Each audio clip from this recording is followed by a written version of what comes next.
오늘은 이제 주기도문 중에서 마지막 구절을 함께 하겠습니다. 오늘 주제 말씀은 아버지께 영원이라는 말씀입니다. 오늘 주제 말씀은 마태복음 6장 13절입니다. 같이 읽겠습니다. 나라와 권세와 영광이 아버지께 영원히 있사옵나이다. 아멘. 함께 기도하시겠습니다. 하나님 아버지 감사합니다. 오늘 저희들 하나님의 은혜를 구하고자 또 말씀을 사모하여 또 형제들 간에 형제 자매들 간에 교제를 사모하여 이 자리에 모였습니다. 저희를 모이게 해주신 하나님께 감사드립니다. 하나님께서는 안 계신 곳이 없고 불가능한 일이 없으심을 저희는 잘 알고 있습니다. 모든 것에 계시고 모든 것을 아시고 모든 것이 가능한 하나님 아버지, 우리 가족들 우리는 잘 알지 못하고 하나님께서 다 아시는 그런 사연들이 각자 있습니다.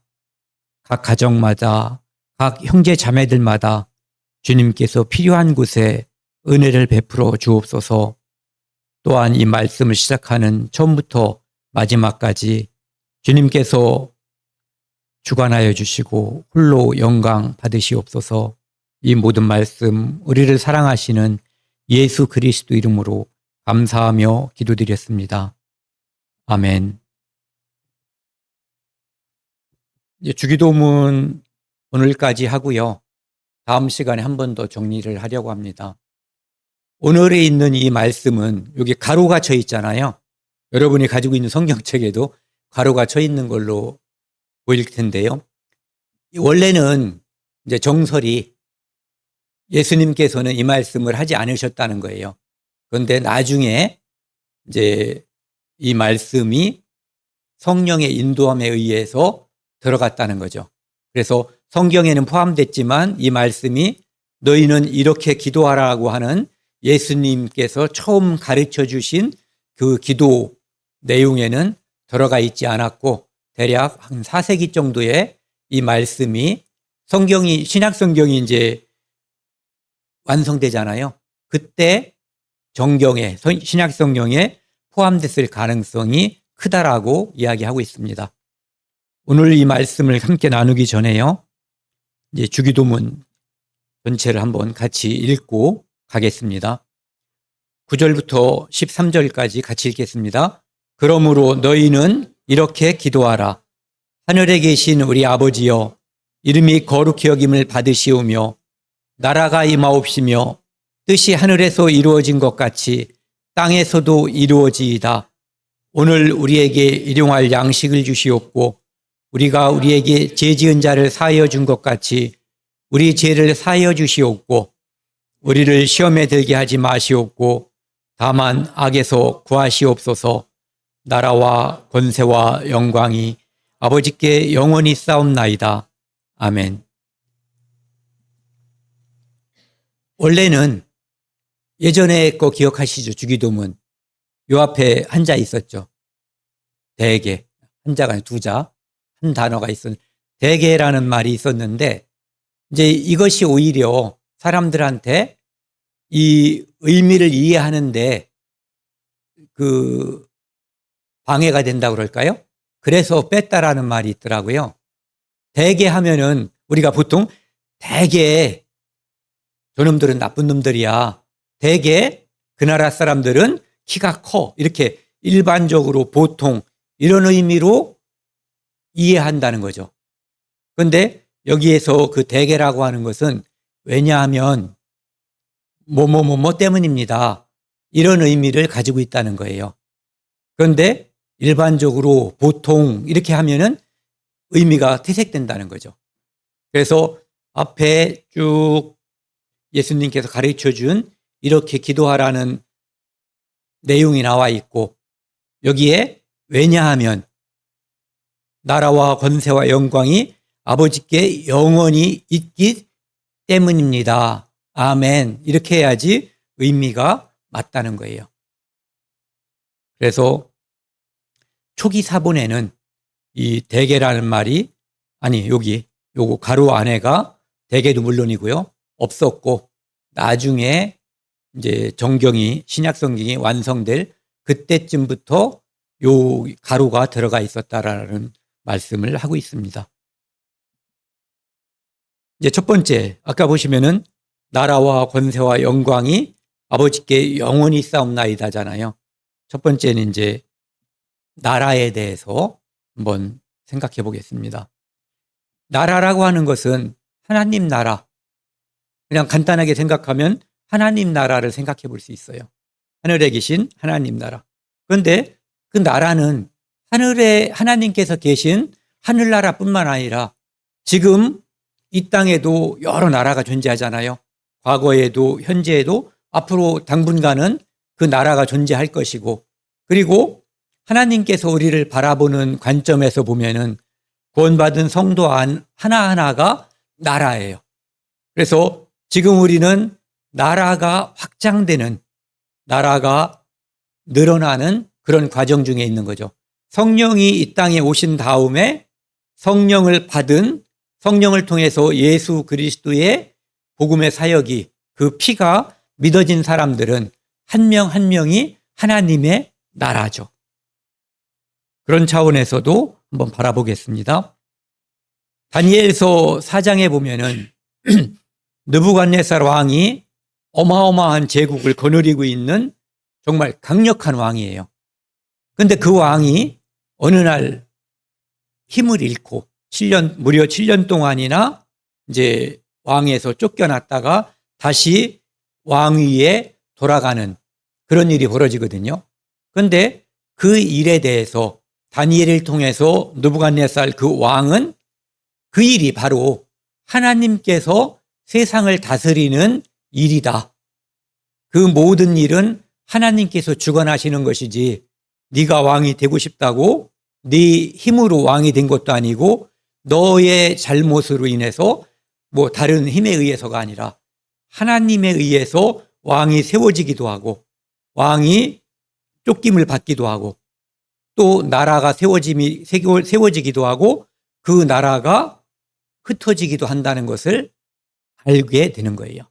그래서 여기 보면은 그 기한이 참에 7년이 지남에 느부갓네살이 왕이 하늘을 우러러 보았더니 내 총명이 다시 내게로 돌아온지라. 짐승같이 지낸 거예요. 7년을. 이에 내가 지극히 높으신 이에게 하나님께 감사하며 영생하시는 이를 하나님을 찬양하고 경배하였나니 그 권세는 영원한 권세요. 하나님의 권세는 영원하죠. 이 땅에서 가장 권세가 있는 것은 대략 왕이에요. 그렇죠? 요즘 왕 말고 영국도 왕이 있고 뭐 일본도 여러 나라에 지금 왕이 있지만 지금 있는 왕들은 옛날에 있었던 왕의 권세에 아마 10분의 1, 100분의 1도 없을 거예요. 예. 그리고 지금 있는 대통령이라든지 수상 이런 사람들이 가지고 있는 것도 뭐 권세가 별 볼 일 없죠. 옛날에 왕이 되면 죽을 때까지 하는 거예요. 그리고 그 뜻을 이어받은 그 아들이 왕이 되기 때문에 권세가 더 강력할 수가 있는 거죠. 그런데 지금은 그렇지가 않은 거예요. 하지만 설사 절대 권력을 가지고 있었던 고대 시대의 왕이라고 해도 그 왕권은 영원하신 왕이신 하나님에 비하면 아무것도 아니라는 거죠. 느부갓네살 왕이 그것을 알게 된 거예요. 권세는 영원한 권세요. 누구의 권세? 지극히 높으신 하나님, 영생하시는 하나님, 그분의 권세는 영원한 권세고 그 나라는 대대에 이르리로다. 그러니까 영원 속에 계시던 하나님께서 또 영원 속으로 사람을 인도하시거든요. 이 땅에 태어나는 모든 나라와 모든 사람은 시간에 제한이 있죠. 하지만 하나님의 나라, 하나님 자신은 영원하신 분인 거예요. 그래서 그분의 나라도 영원하신 거죠. 그래서 그 후에 이제 아까가 34절이잖아요. 35절에 보면은 땅의 모든 사람들을, 하나님은 이런 분이라는 거예요. 땅의 모든 사람들을 없는 것 같이 여기시며 하늘의 군대에든지 땅의 사람에게든지 그는 자기 뜻대로 행하시나니 그의 손을 금하든지 혹시 이르기를 네가 무엇을 하느냐 고 할 자가 아무도 없도다. 행동의 제안을 받아봤죠. 우리는 누가 나보다 나이가 많거나 직책이 높은 사람들이 직장에서든 가정에서든 너 그거 하지 마, 또는 하기 싫은데 너 이거 해야 돼, 이런 게 있잖아요. 그런데 왕도 그런 게 있을 수밖에 없거든요. 지 마음대로 다 할 수는 없는 거예요. 그런데 하나님은 그분이 마음 가지신 그대로 할 수 있고 누구도 하나님을 제한할 수 없다는 거예요. 그런 분이 하나님이시라는 거죠. 그때 내 총명이 내게로 돌아왔고 짐승처럼 7년을 산 거예요.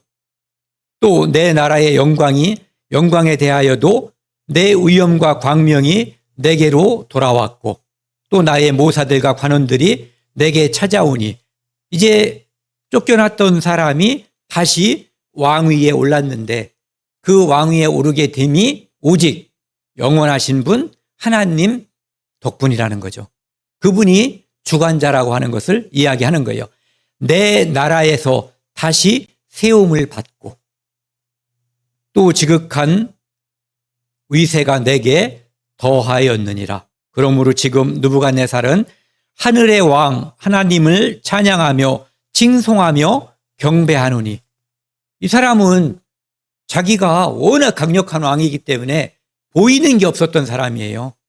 그가 명령하면 사람은 죽어야 되고 그가 죽을 사람도 명령하면 살릴 수 있는 그러한 막강한 권한을 가지고 있었던 사람이 이제는 그 모든 권한과 권세, 능력, 나라, 왕위, 이 모든 것이 하나님으로 말미암아 온다고 하는 것, 그분이 주셨음을 알게 된 거예요.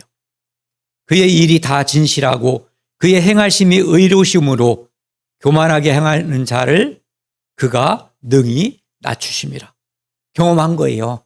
자기가 절대 왕권을 가진 왕이었지만 교만해서 이렇게 찌그러들었다가 다시 그 자리로 올라갔는데 그 모든 것이 그분의 힘이었다고 하는 것을 알게 된 거죠. 이 나라들이, 이게 우리가 잘 아는 그림이잖아요. 이러한 나라들이 서고 또 무너지고 그러는 것, 그 안에 있는, 그러니까 왕들도 마찬가지죠. 왕들이 세움을 입고 또 왕들이 죽고 또 멸망하고 하는 그 모든 것이 하나님의 권세하에 있다는 것을 성경에서는 말씀하시는 거예요. 나라도 사람도 제한적이고 유한하지만 하나님과 하나님의 나라는 영원하다는 것을 말씀하시는 거죠. 그러니까 시간 속에 있는 사람에게 영원한 것을 주시기 위해서 하나님이 사람의 형상으로 이 땅에 오신 거예요. 그것을 통하지 않고는 어떤 사람들은 과부자하고 돌을 닦고 어떤 사람들은 뭐를 주문을 외우고 온갖 것을 해서 영생을 얻으려고 득도하려고 애를 쓰지만 예수 그리스도를 통해서 영생을 얻는 것 외에 다른 방법은 존재하지 않는 거예요.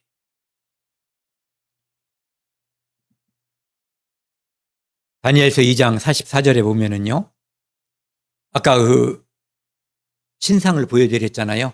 그 신상의 마지막 때에 있을 그것을 말하는 거예요.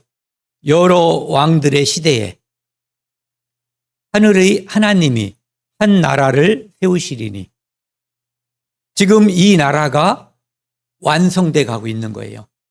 우리가 각자 성령 받은 우리가 구원받은 우리, 제사함을 받은 우리는 한 명 한 명이 그 나라에 포함되어 있는 그 나라의 백성인 거죠.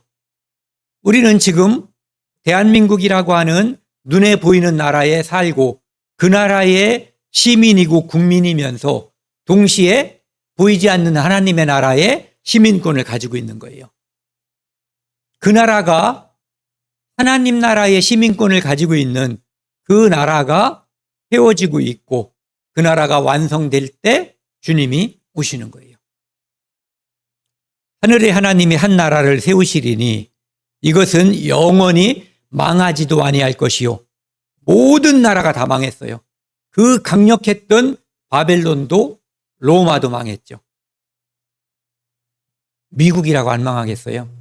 지금은 미국이 최고죠. 근데 미국도 징조가 보인다는 말을 사람들이 많이 해요. 그 국권이 다른 백성에게로 돌아가지도 아니할 것이요. 바벨론 망하면 바벨론의 국권이 페르시아로 가고 페르시아가 망하면 헬라, 그리스로 간단 말이에요. 로마로 가고. 그런데 여기는 이 나라는 영원한 나라기 때문에 최종적인 나라기 때문에 그 권한, 국권이 다른 나라로 이제 절대 가지 않는다는 거죠. 도리어 그 모든 나라를 쳐서 멸망시키고 영원히 설 것이라. 그래서 하나님의 백성, 하나님의 나라가 영원히 설 것. 그 나라가 지금 확장의 일루에 있다고 하는 것.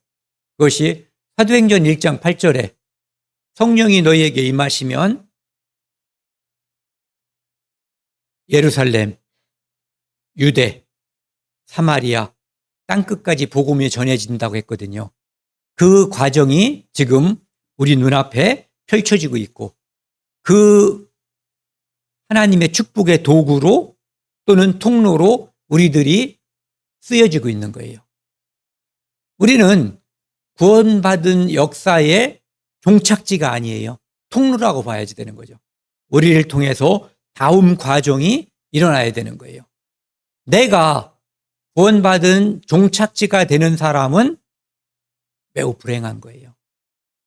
나를 통해서 또 다른 구원의 역사가 이렇게 뿌리처럼 쫙쫙 퍼져나가야 돼요.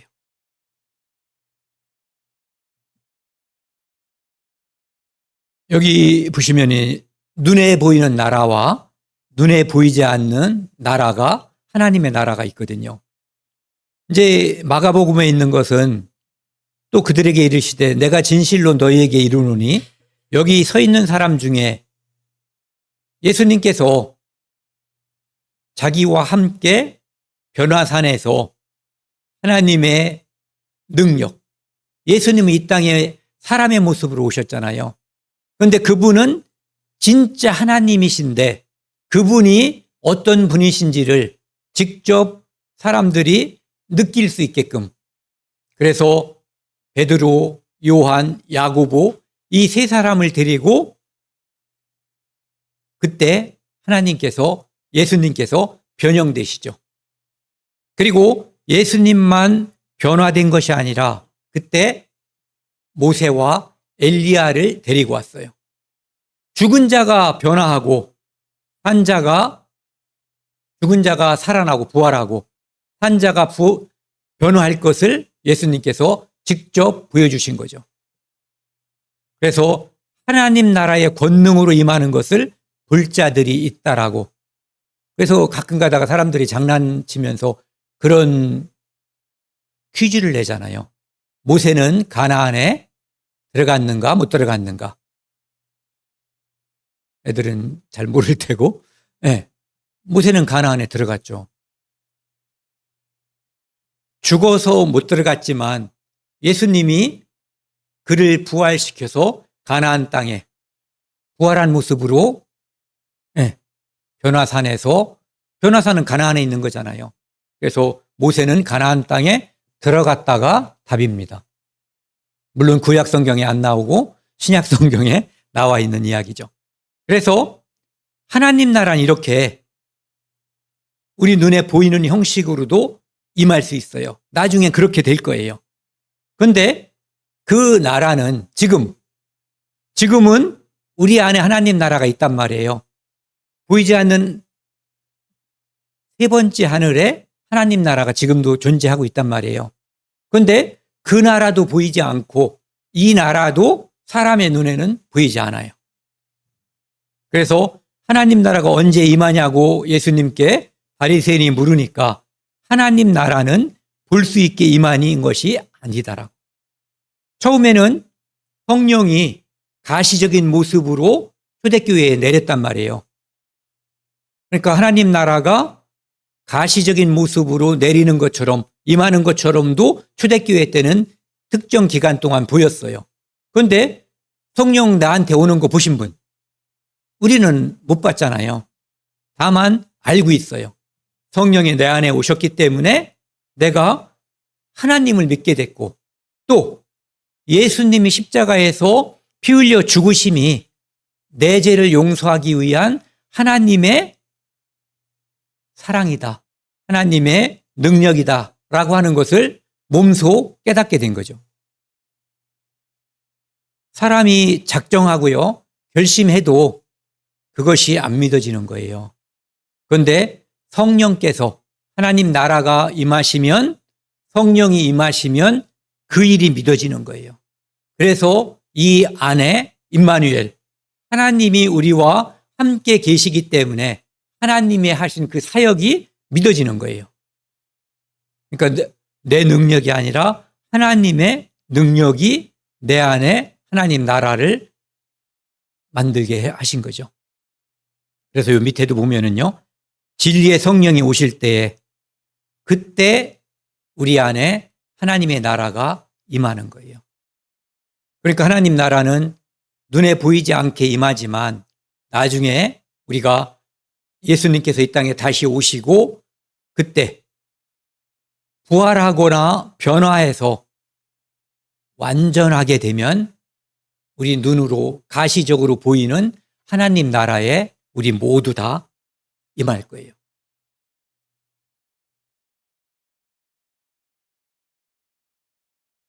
그 나라와 관련해서요.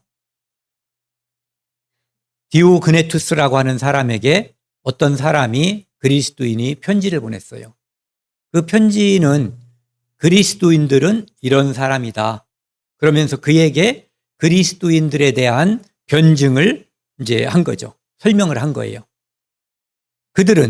그리스도인들은 각자의 조국에 살지만 어떤 사람은 한국에 살고 어떤 사람은 중국에 살고 미국에 일본에 아프리카에 어떤 나라에 살 수 있어요. 그런데 그들은 나그네와 같다는 거예요. 돌아갈 진짜 나라는 따로 있다는 거죠. 우리도 마찬가지잖아요. 우리는 대한민국의 시민권을 가지고 있는 사람들이지만 우리가 이 땅에서 영원히 터받고 여기가 우리의 유일한 소망인 것처럼 살지 않는다는 거죠. 모든 그리스도인은 로마 시대부터 지금까지 다 그랬어요. 시민으로서의 모든 의무를 다하지만 군대도 가고 세금도 내고 학교 가기 싫어도 교육의 의무도 다 하죠. 애국인으로서 모든 고난을 견딥니다. 그런데도 불구하고 이 땅에서의 우리는 마치 나그네처럼 느껴지는 거예요. 왜? 진짜 돌아가서 터를 받고 영원히 살 그곳이 따로 있기 때문이죠. 우리의 정체성과 이 땅의 정체성은 지금 맞지 않는 거예요. 그래서 나그네처럼 느껴지는 거예요. 이 땅에 잘 적응하고 나는 이 땅이 좋아. 예수님이 천천히 왔으면 좋겠어. 이 사람들은 문제가 많은 거예요. 이 정체성이 잘 맞는다면 안 맞게 되어 있는 게 정상이에요. 모든 타국이 그들에게는 고향이에요. 미국 가면은 미국서 사는 거예요. 고향처럼. 중국 가서 살면 중국을 또 고향처럼 살아요. 하지만 모든 고향이 그들에게는 타국이에요. 왜? 돌아갈 내 고향, 하늘나라가 별도로 존재하고 있기 때문에 그런 거거든요. 그러니까 우리가 사는 나라는 대한민국이면서 하나님 나라고, 우리가 돌아갈 나라는 분명하게 하나님 나라죠. 그래서 그 모든 나라들이, 나라와 권세와 영광이 다 아버지께 있는 거예요. 그분이 주관하시는 거예요. 지금도, 과거에도, 미래에도, 영원히.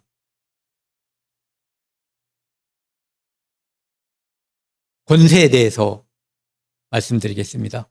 권세가 영원히, 아버지께 영원히 있사옵나이다. 아멘. 권세. 권세라고 하는 것을 찾다 보면은요, 공부하다 보면은 이런 말들과 부딪혀요. 맞닥뜨려요. 이제 반대에 부딪힌다는 얘기가 아니라, 이제 영어로는 이제 파워라는 의미를 가지고 있대요. 이 파워는 강력한 힘을 말하는 거예요. 마치 다이너마이트가 폭발할 때 나오는 그런 힘. 하나님의 권세는 이런 데 있어요. 무소부재. 여기 보면은 존재와 섭리가 있지 않은 것이 없이 어디에나 다 있음. 그러니까 하나님은 천국에도 계시고 지옥에도 계시고 별에도 계시고 바다 밑바닥에도 계시는 거예요. 그 모든 곳을 하나님이 지금도 주관하시는 거예요. 그분의 권세가 미치지 않는 곳은 없어요. 현미경으로 바라보는 작은 세포에도 미치고 태양보다 천배 만배 큰 어떤 은하계에도 하나님의 힘이 미치는 거예요. 그 존재와 섭리가 모든 피조물의 것 속에 미쳐 있음을 이르는 말. 유비쿼터스라는 말 들어보셨죠? 네. 어느 곳에든지 언제든지. 그러니까 휴대폰 안 갖고는 올라왔네요. 휴대폰은 이게 어디 가든지 언제든지 이게 작동이 된다는 얘기거든요. 그래서 유비쿼터스, 유비크라고 하는 말에서 온 거래요. 근데 그게 바로 무수부재라는 의미를 가지고 있는 거죠. 그 다음에 하나님의 권세라는 단어에는 이렇게 전지전능하다는 거. 전지전능은 우리가 이렇게 저도 끄덕거리는데 끄덕거려도 뭔 말인지 몰라요. 그런 예를 본 적이 없어요. 하나님의 예에는. 아무도 그런 존재가 없어요. 아까 그 강력했던 느부갓네살 왕도 왕에서 미친놈이 됐었고 나중에 하나님이 다시 세워주니까 또 왕이 될 수 있었던 거거든요. 그래서 전지전능이라는 것은 모든 것에 대하여 다 알고 있으며 맘만 먹으면 뭐든지 할 수 있는 그런 능력을 가지신 분이 하나님이고 그분의 권세가 바로 하나님께 있는데 영원히 있다는 거죠.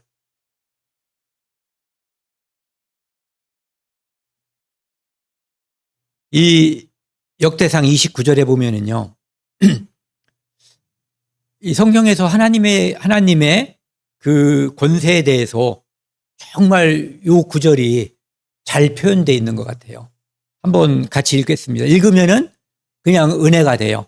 11절, 12절 천천히 같이 읽겠습니다.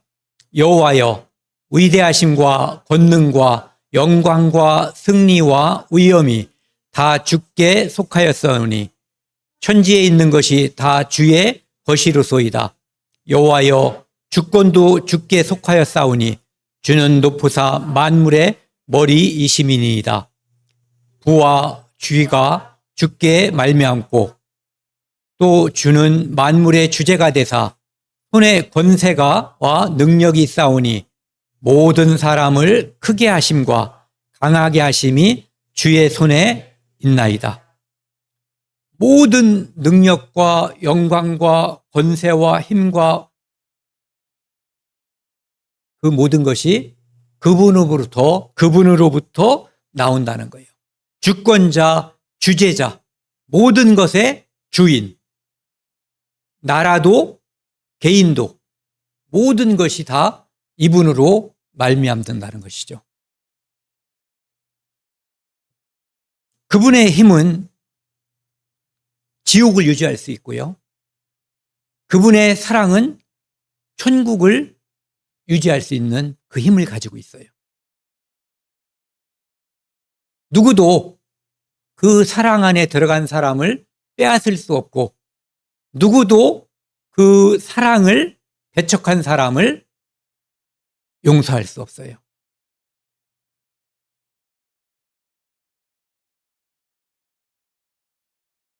이 마태복음 10장에는요, 그 하나님의 권세를 우리가 여기 태연이하고 태희도 이해할 수 있게끔 이렇게 참새 2마리가 한 아싸리 운에 팔리지 않느냐, 동전 하나에 팔리지 않느냐.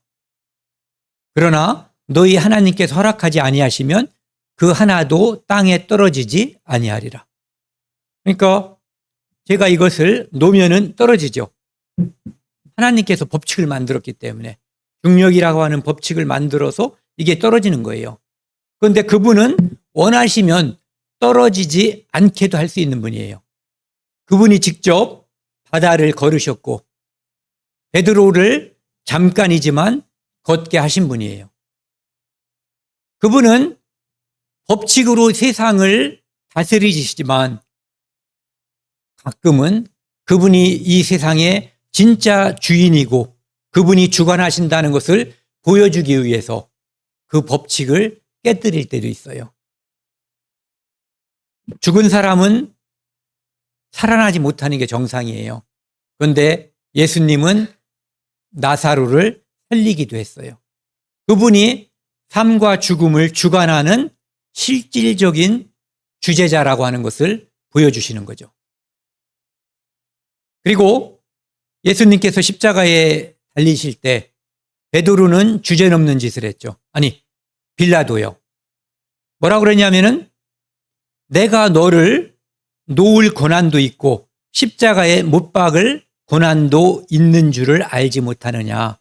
내가 너 석방해 줄 수도 있고 오늘 십자가에 못 박아 죽일 수도 있어. 나한테 잘 보여야 돼 라고 이야기한 거죠. 이런 거 보고 우리가 주제를 넘었다고 하는 거예요. 본인은 아까 느부갓네살이 철없이 살 때가 있었던 것처럼 지금 이 빌라도 로마 총독은 비슷한 사람들끼리는 막강한 권세를 가지고 있죠. 빌라도가 지금 실수하고 있는 것은 자기 앞에 있는 이 죄인이 누구인지, 그분이 세상 만유를 창조하시고 주관하시는 하나님이시라고 하는 사실을 몰랐기 때문에 그런 어리석은 말을 한 거죠. 그래서 예수님께서 이렇게 말씀하시죠. 예수께서 대답하시되 위에서 주지 아니하셨더라면 나를 해할 권한이 없었으리니. 그러니까 네가 지금 총독의 자리에 있는 것, 그리고 심판자의 역할을 하는 것, 그 모든 것이 하나님께서 너에게 구원의 역사를 이루기 위해서 그 모든 것이 선과 악이 협력하여 하나님의 의를 이루는 그 일이라고 하는 것을 자꾸 베드로가 나오죠. 베드로, 빌라도 앞에 자음이 같네요. 네, 빌라도는 몰랐던 거예요. 그러니까 모든 주관자, 모든 것의 힘의 근원은 바로 하나님이시라고 하는 것을 모르는 거죠. 이 태양계인데요. 이것이 매일매일 쉬지 않고 빙글빙글 돌잖아요. 그것이 어떤 때는 멈췄다가 가고 어떤 때는 빨리 가고 어떤 때는 늦게 가고 이게 아니잖아요. 그 법칙을 하나님이 만드셨고 지금도 주관하고 계시는 거예요. 이것보다 훨씬 큰 우주 전체를 지금 관장하고 계시는 거죠. 또 그분은 이렇게 큰 거에만 관심 있는 분이 아니라 이렇게 작은 거 있잖아요. 현미경을 통해서 보지 않으면 보이지 않는 이 세포, 식물세포, 동물세포 이런 것들도 그분이 만드셨어요.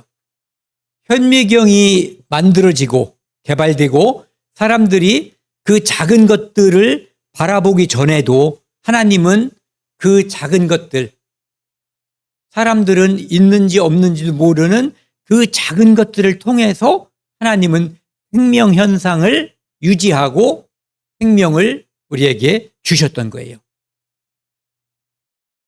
우리 눈에 난자가 안 보이죠. 정자도 안 보여요. 그런데 그 보이지 않는 것이 합쳐져서 엄마 뱃속에서 나중에 분열하고 성장해서 사람이 되는 그 과정. 이것을 지금 사람들은 약간 이해하는 것처럼 또는 의사들은 조금 더 이해하는 것처럼 하지만 왜 그런지 그 동력이 어디에 있는지는 아무도 알 수가 없는 거예요. 우연이 된다고요? 이 작은 컵도 우연히 생기지 않는데 엄마 뱃속에서 생명체가 우연히 생길 리는 없죠. 그분이 그 생명도 주관하시는 거예요. 간단하게 보면은요, 이 세포, 눈에 보이지 않는 세포를 현미경으로 보면 그 안에 온갖 기능을 하는 또 다른 미세 세계가 존재하는 거예요. 그것들이 역할을 해서 세포와 조직과 기관들이 연결돼서 제 역할을 하고 생명이 유지가 되는 거죠. 이 미세의 세계까지 하나님께서 관할하고 계시는 거예요. 우주뿐만 아니라 보이지 않는 세계도 그분이 보여주시는 거예요. 여기 영상을 보시면은요, 바다를 보여주거든요. 한번 보세요. 지구 표면의 71%는 바다입니다. 인류는 오래전부터 이 광대한 수면 위를 오가며 문명을 만들었고 전쟁을 치렀으며 생계를 유지해 왔습니다. 태양은 인류에게 식량과 자원을 제공하고 기후를 조절하며 생명의 순환을 돕는 가장 거대한 동반자입니다. 우리는 이 바다를 수백 년에 걸쳐 관측하고 연구하며 이제는 꽤 많은 것을 알고 있다고 생각해 왔습니다. 하지만 그것은 착각이었습니다. 지금까지 인간이 조사한 해양의 깊이는 전체 바다의 단 5%에 불과합니다. 나머지 95%는 여전히 미지의 공간으로 남아있으며 그 안에 무엇이 있는지조차 아무도 정확히 모릅니다. 심지어 달 표면보다도 화성의 지형보다도 해저의 모습은 덜 알려져 있습니다. 이는 단순히 탐사의 의지가 부족해서가 아닙니다. 해저는 기술적으로, 물리적으로, 생물학적으로 거부하는 세계이기 때문입니다. 먼저 깊이부터 살펴보겠습니다. 지구 해양의 평균 깊이는 약 3,700m입니다. 하지만 그것은 평균일 뿐이며 마리아나 해구처럼 무려 1,984m까지 내려가는 해저도 존재합니다. 이는 에베레스트 산을 뒤집어 바닷속에 꽂아도 완전히 잠길 만큼의 깊이이며 여객기 항공 고도의 약 1.1배입니다. 바다 밑으로 비행기가 잠긴다고 상상해보면 그 엄청난 깊이를 실감할 수 있습니다. 그렇다면 그저 잠수함 타고 아래로 내려가면 되는 거 아닌가요? 라고 물어볼 수 있습니다. 이 단순한 질문은 사실 상상 이상의 무게와 압력, 그리고 생존 불가능한 세계로 이어지는 길입니다. 지금 우리가 숨쉬고 있는 이 지표면 여기는 바로 1기압의 세계입니다. 1기압은 곧 1제곱센티미터당 약 1kg의 공기 무게가 몸에 작용하는 압력을 뜻합니다. 이 압력은 우리가 살아가기에 딱 좋은 수준입니다. 피부가 버틸 수 있고 폐도 잘 작동하며 생명체가 기능을 유지할 수 있는 이상적인 환경입니다. 하지만 아래로 내려가면 사정은 전혀 달라집니다. 바닷속으로 10m 내려갈 때마다 압력은 1기압씩 증가합니다. 즉 수심 100m에서는 10기압, 수심 1000m에서는 100기압, 그리고 지구에서 가장 깊은 바다 마리아나 해구의 챌린저 심연 약 11,000m에 이르면 압력은 무려 1100기압에 달합니다. 만약 당신의 손가락 위에 자동차 한 대 전체 무게 약 1.1톤이 정확히 1제곱센티미터 면적에 집중된다고 하면 어떨까요? 그 강도는 뼈를 산산이 부수고 철조차 찌그러뜨리는 수준입니다. 이런 환경에서는 대부분의 금속 구조물조차도 쉽게 찌그러지고 전자기기는 작동하지 않으며 생명체의 세포막은 즉시 파열됩니다. 압력은 단순히 무겁다는 개념을 넘어서 존재 자체를 부정하는 힘입니다. 그래서 우리는 말합니다. 심해는 단순히 어두운 곳이 아니라 물리법칙의 극한으로 이루어진 세계다 라고 말입니다. 여기서는 태양이 만든 시간의 개념조차 무의미합니다. 아무리 정밀한 카메라를 가져가도 그곳에서는 스스로 빛을 만들어내지 않으면 아무것도 보이지 않습니다. 그리고 문제는 빛을 만든다는 그 자체가 주변 생물들을 놀라게 하고 생태계를 교란시키기 때문에 우리가 관측하려는 대상이 실제 그대로를 보여주지 않는다는 점입니다. 관측하면 할수록 진짜 모습과는 멀어지는 역설이 존재하는 것입니다. 게다가 바다는 끊임없이 움직이고 있습니다. 대기보다도 더 빠르고 복잡하게 흐르는 해류가 센서를 휘젓고 탐사용 장비를 밀어냅니다.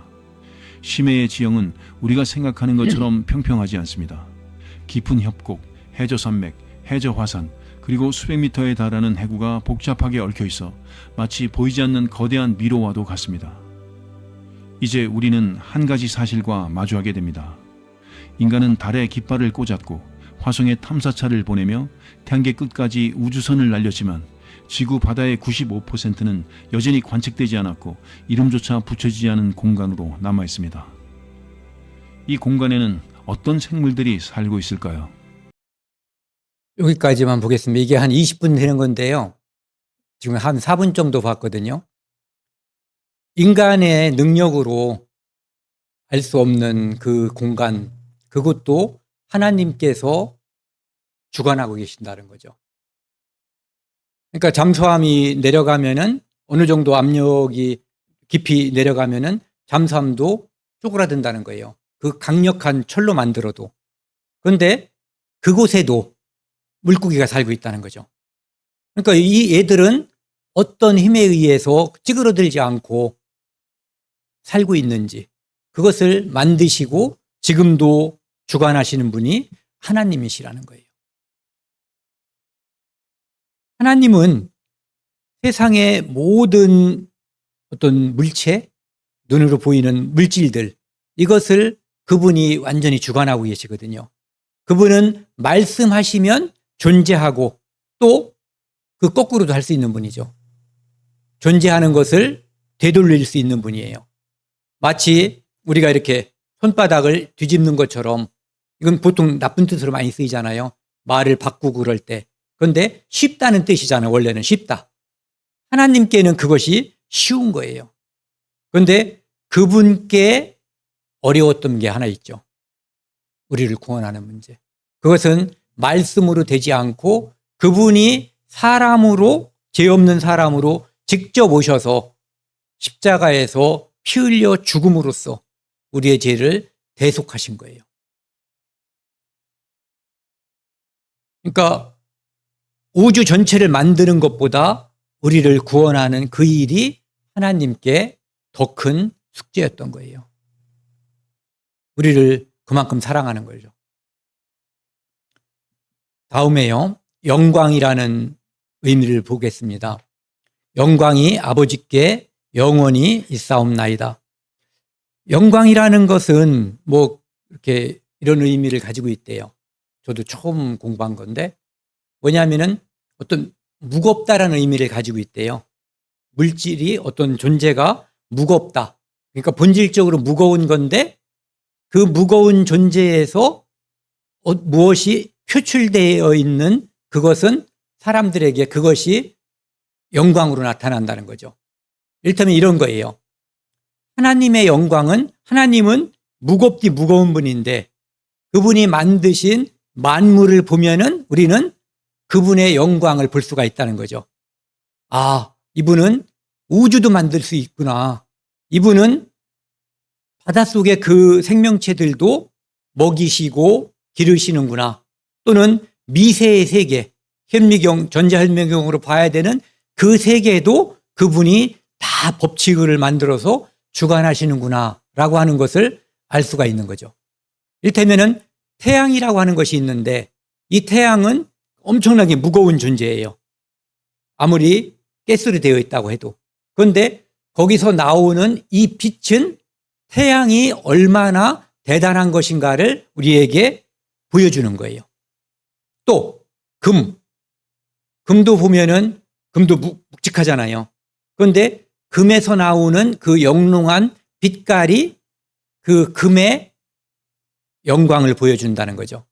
그러니까 영광이라고 하는 것은 본체가 겉으로 표출돼서 사람들에게 드러나는 무엇, 이것을 영광이라고 한다는 거예요.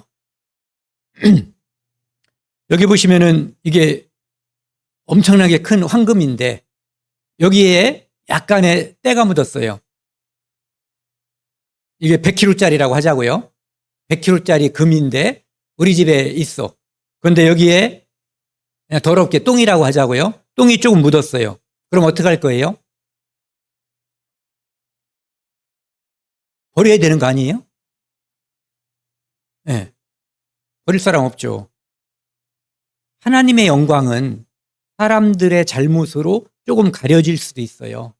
하지만 그 영광은 절대로 버려지지가 않는 거거든요. 우리도 이런 금이 있으면 씻어내는 거예요. 왜? 그 본질 자체가 너무너무 귀중하기 때문에. 네. 그리고 이 본질은 변하지 않는 거거든요. 영광은 로마서 11장 36절에요. 같이 읽겠습니다. 이는 만물이 주에게서 나오고 주로 말미암고 주에게로 돌아감이라. 그에게 영광이 세세에 있을지어다. 아멘. 그러니까 모든 만물이 그분의 영광을 드러내는 거예요. 태양을 생각해 보면은 그분의 영광이 얼마나 대단한 것인가를 우리가 약간 짐작을 할 수 있는 거죠. 그리고 그분의 영광을 드러내는 존재로서 가장 존귀한 존재가 구원받은 성도들, 우리들이에요. 사람은 하나님의 영광을 가리는데 많은 역할을 하거든요. 어떤 동물도 식물도 그 역할을 안 해요. 그런데 사람은 그 역할을 하죠. 심지어 구원받은 사람도 그럴 수도 있어요. 하지만 구원받은 사람은 영광을 드러내는 존재로서 사명이 있는 거예요. 이사야 43장에 보면은 하나님께서 이스라엘 민족이라고 하는 존재를 아브라함을 통해서 만든 목적을 이렇게 이야기하고 있죠. 내 이름으로 불려지는 모든 자, 곧 내가 내 영광을 위하여 창조한 자를 오게 하라.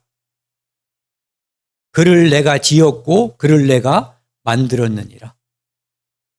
이 백성은 내가 나를 위하여 지었나니 나를 찬송하게 하려 함이니라. 우리 구원받은 사람은 바로 이 영광의 목적에 가장 부합하는 존재들인 거예요. 이스라엘은 하나님을 욕되게 했죠, 주로. 그래서 벌받고 쫓겨나고 그래서 하나님을 증거하는 거예요, 지금도. 그들의 삶이 그들은 순종하지 않음으로써 벌받음으로써 저주받음으로써 하나님께서 하신 말씀대로 이루어지고 있다는 것을 증거하고 있는 거죠. 또 어떤 그리스도인들은 하나님을 영광스럽게 함으로써 하나님의 말씀이 지금도 문자 그대로 이루어지고 있다는 것을 증명하고 있는 거예요. 그리고 아까 말씀드린 것처럼 그것이 우리의 사명인 것이고요. 이 마가복음 9장 아까도 말씀드린 것 중에 하나인데요. 변화산에서 예수님과 두 사람이 왔죠. 엘리야하고 누구죠? 모세. 그런데 예수님과 엘리야와 모세의 모습은 이 땅에서 존재하지 않는, 이 땅에 있는 가장 깨끗하게 빨고 가장 깨끗하게 정말 포장을 해도 되지 않는 그러한 광채가 나는 그러한 영광이 있었던 거예요. 그러니까 하나님의 영광은 인간이 흉내낼 수가 없는 거예요. 그러니까 하나님의 영광은 영광 자체가 하나님 거죠. 그러니까 나라도 하나님 거, 권세도 하나님 거, 영광도 하나님 거예요. 그런데 그것을 우리에게 끼치면 그것이 우리를 통해서 발현되는 거죠. 그것처럼 이때 보였던 그것이 어떤 천인지 알 수가 없잖아요. 하지만 존재하는 옷감인 거예요.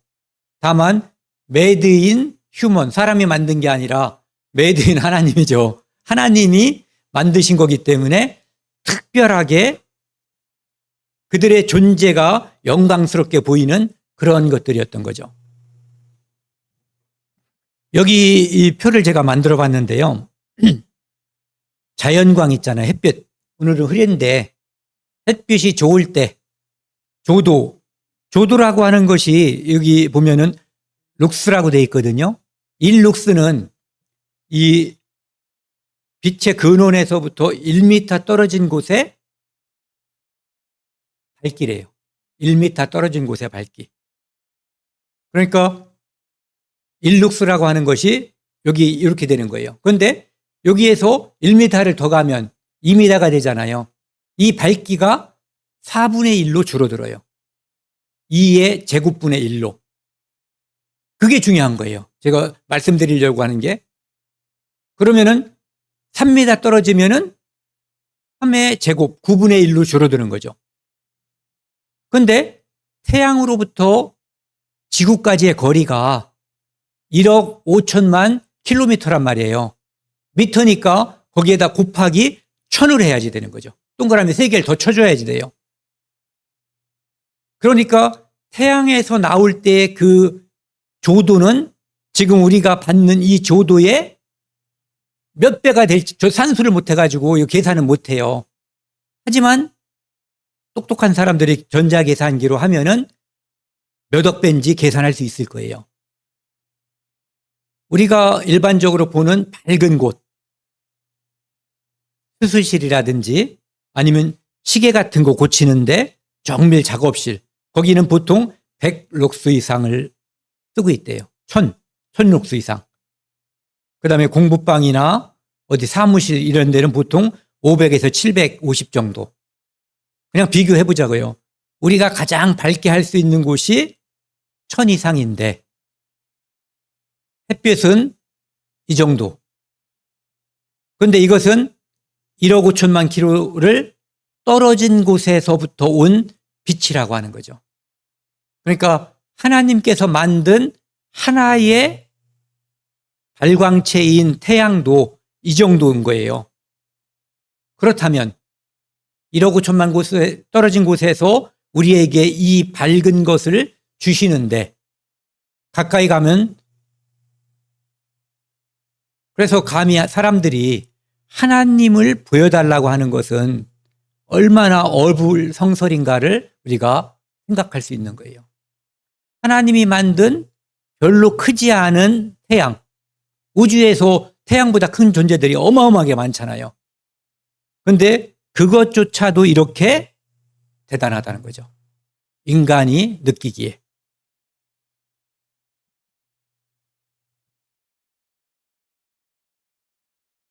영원히 있사옵나이다. 나라와 권세와 영광이 영원히 아버지께 있사옵나이다. 영원하다는 것. 아까도 말씀드린 것처럼 영원하다는 것은 짐작하기가 참 어려워요. 전지전능하다는 것도 그렇고. 그런데 우리는 그냥 느낌으로 제가 그래서 이렇게 양쪽으로 화살표. 우리가 영원 속에 들어가면 그때 알겠죠. 영원하다는 것이 무엇인지를. 시편 145편 13절에요. 주의 나라는 영원한 나라이시니 주의 통치는 대대에 이르시리이다. 하나님 나라가 영원하니까 아까 교회로 이루어진 그 마지막 나라, 그것은 영원한 나라거든요. 이 땅에 존재했었던 모든 나라는 다 소멸됐고 소멸될 것이지만 교회는, 하나님의 나라는 영원할 거예요. 여기 이 그림을 보시면은요, 하나님은 영원 속에 계신 분이에요. 아직 이 땅을 우주도 창조하기 전, 지구도 창조하기 전에 하나님은 이미 계신 분이에요. 영원 속에서. 그분이 우주를 만드시고 태양계, 지구를 만드시고 에덴 동산에 사람을 만드시고 사람이 번식을 하면서 사람의 역사가 일어난 거죠. 우리는 노아 홍수 전에 무슨 일이 있었는지 성경을 통하지 않고는 아무것도 알 수 없어요. 노아 홍수 후에는 시간에 따라서 어떤 민족 또는 나라에 따라서 조그마한 이 쪼가리 역사가 있다라고 말을 하고 있어요. 그런데 이 성경에서는 하나님은 영원 전의 이야기, 그리고 영원 후의 이야기, 그리고 이 시간 속의 이야기들을 하나님께서 예언의 형식으로 또는 어떤 것은 과거의 것을 다시 기록하는 형식으로 우리에게 알려주신 거예요. 그런데 중요한 것은 아까도 말씀드렸지만 하나님은 영원하신데 우리는 영원이 뭔지 몰라요. 그래서 그 나라가 영원함, 권세가 영원함, 영광이 영원함을 우리에게 알게 해주시려고 또 우리에게 주시기 위해서 이 땅에 오신 분이 예수님이에요. 그분을 통하지 않고는 우리는 영원하다는 개념을 알 수 없어요. 그분이 영생을 주셨기 때문에 우리가 짐작으로나마 영원하다는 것을 생각해 보게 된 거예요. 여기 이 그림을 한번 보시요. 우리는 이 땅에서 그 세상의 법칙이 있어요. 이 세상의 법칙은 아까도 말씀드린 것처럼 이 세상에서 뭔가 두각을 나타내려고 하는 그 모든 시도는 다 불행하게 끝나게 되어 있어요. 왜? 영원하지 않기 때문에, 변화하기 때문이죠. 그리고 하나님은 이곳에서 우리에게 승부를 걸라고 하지 않으셨어요. 이 땅에 있는 것으로. 그분이 원하는 것, 그분이 주시고자 하는 것은 세 번째 하늘, 영원한 곳에 있어요. 그래서 우리는 이 땅에서의 어떤 법칙, 규칙, 이런 것들에 한편으로는 순응하면서 또 한편으로는 거슬러 가면서 사는 거예요. 물고기가 물에 순응하면서 살지만 살아있는 물고기는 거슬러 올라가요. 죽은 물고기는 떠내려가죠. 이 물고기들처럼요.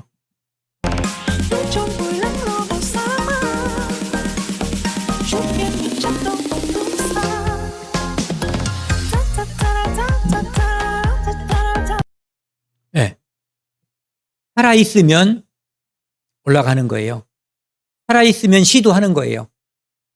실패할 수도 있어요. 하지만 우리는 끝없이 하나님 나라를 향해서 기도하고 시도하고 이곳이 우리의 종착역이 아니라 우리는 단지 나그네라고 하는 것을 알고 사는 거죠. 우리의 모든 기도가 이렇게 물고기가 물을 거스리는 것 같은 그런 기도가, 그런 내용이 기도에 포함돼야지 되는 거예요. 오늘 여기까지 하겠습니다. 아까도 말씀드린 것처럼 그래서 예수님께서 이 땅에 오신 거예요. 우리에게 영생이 있음을 알기 위해서, 우리가 보는 나라가 아닌 또 다른 영원한 나라가 있다는 것을 보기 위해서, 세상의 권력이 아닌 하나님의 영원한 권세가 있다는 것을 보여주기 위해서, 금이나 다이아몬드에서 나오는 영롱한, 태양에서 나오는 영롱한 빛이 아니라 진짜 영광이 있다는 것은, 그리고 그것들은 영원하다는 것을 알게 해주기 위해서 예수님께서 이 땅에 오셨고, 우리는 그것을 추구하는 것처럼, 그래서 세상의 법칙에 어긋나더라도 끝없이 기도하고 앞으로 나아가는 성도가 돼야지 되는 거죠. 오늘 여기까지 하겠습니다. 다음 시간에는 요거를 한번 정리하고요. 기도에 대해서 전체적으로 한번 시간을 갖겠습니다.